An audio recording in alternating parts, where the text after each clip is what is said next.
some time, we've been treated to an outpouring of what only can be described as anti-Christmas literature, specifically a cult favorite tactic used by the cults. But even the pagan world media and Christians are telling us about how the holiday is pagan in origin and bad, and should not be celebrated by Christians. These opinions are backed up with some rather unusual and curious fantasies masquerading as historical facts. The following video is intended only to re-examine popular historical claims of the origins of Christmas and to provide further discussion concerning some of the so-called facts offered in some anti-Christian publications.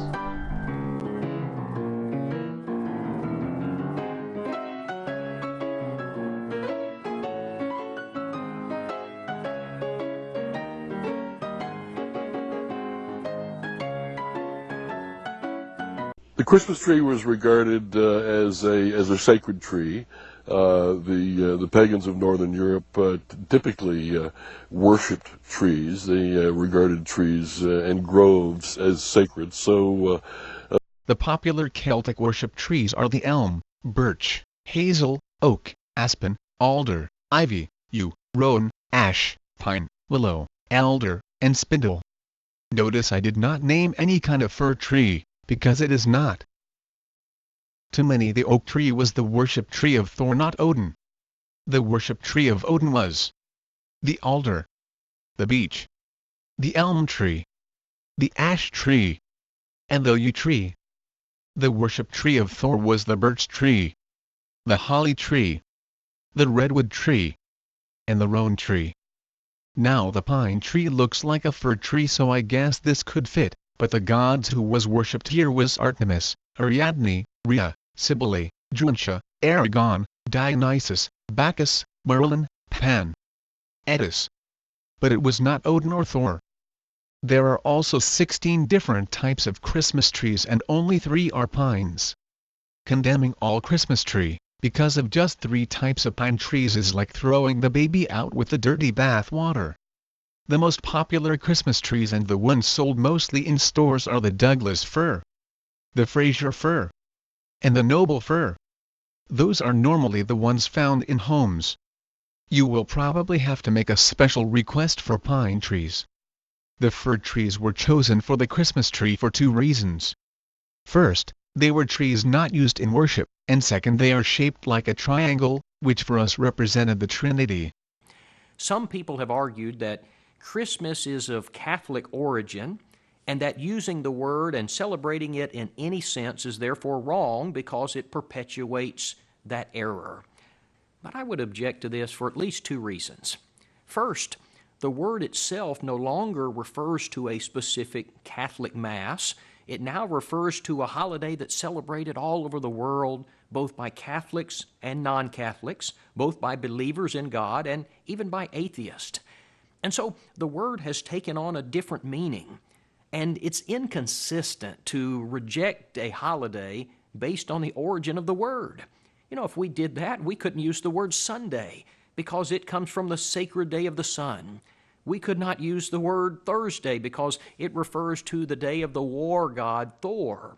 And we could say the same thing about other days and about the names of our months as well.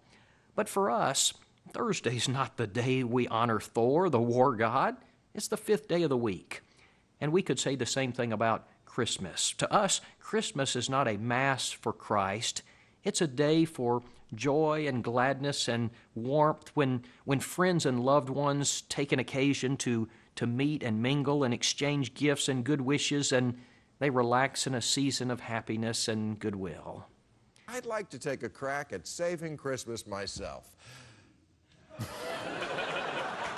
Because I think it does need saving. You know why? Because when the subject of Christmas comes up now, I notice so many people roll their eyes and say some variation of, I hate Christmas. Well, I'm not ready to throw Christmas under the bus. I say, let's save Christmas. What do you say?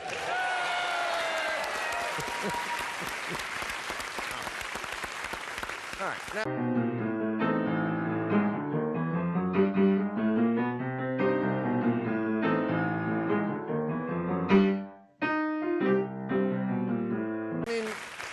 never went in for that winter solstice bullshit.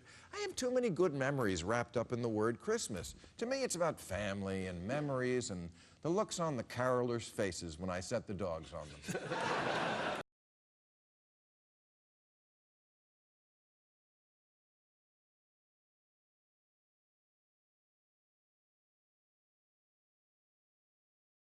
I can only suppose that those who make this argument are worshipping the gods of plumbing when they place a container of Drano under their kitchen sink. This argument, often used in tandem with the Deuteronomic admonition, "Do not worship Yahweh in the way of the heathen," is a confusion of categories, because it confuses gifts for others with gifts for the god of the tree. It also confuses bowing for practical purposes with an act of worship.